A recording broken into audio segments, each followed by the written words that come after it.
dostlar, bugün Mersoyla gəlmişəm dəniz qırağına. Belə də çox gözəl bir yerdür. Su da buz kimidir, yəni zarparking oynayıram. Nasıl istəyir? Oyunda kimsə var ya. Oyunda kim? O. Buralar bir şey gördüm. Evet, o.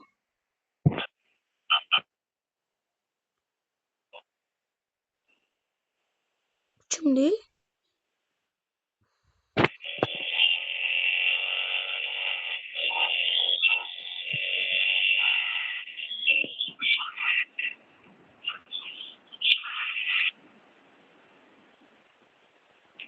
Bu kimdi? Buralar saklamır ya.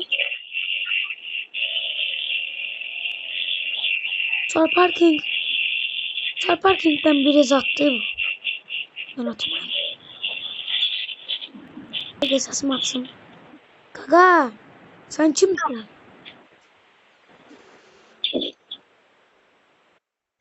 Neyse dostlar, açtım ama cevap gelmedi. Oraya gidin ha bu.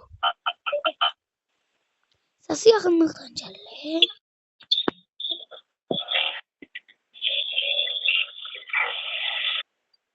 Uşaqlar, ses atıram. Cevap vermir, niye bilmirəm. Ama artık saklamak var. Siz kimsiniz? Ben oldurum. Gel buraya. Bir dakika. Hamınıza salam dostlar. Bu benim təzə YouTuber çöməyicimdir və bu bir repeatdir, yəni. Adı Murat'dır və birinci videosudur. İndi səni alacağım və bir dəqiqə. Evimiz bu maşınına baxın. Gəl mənim qabağıma gəl. Oy, Emine kaçma maşında. Biraz tom. Gəl mənim qabağıma və danışarsan.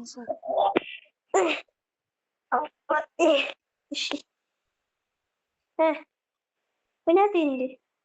Sənə çəkirəm. De görüm nə danışmaq istəyirsən. Necə istəyirsən? Dersem ki kanala abone olup like atmayı unutmayın. Ya da bu şapşal kakış kimi çok bir şey abone olarsınız kesin.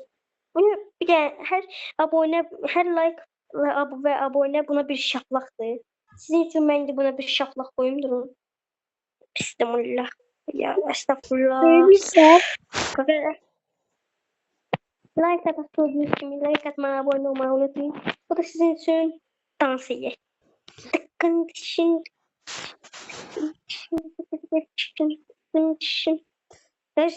Memuz yere yapışlandı. Neyse dostlar, bugün bu kadar olsun. Taze çömeycimin kardeşi de var. Forma giymem ama 10 numara. Neyse dostlar, bugün bu kadar olsun.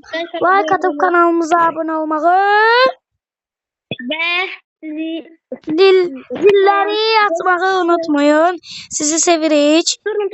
Sağ olun. Ben size Hadi bay bay.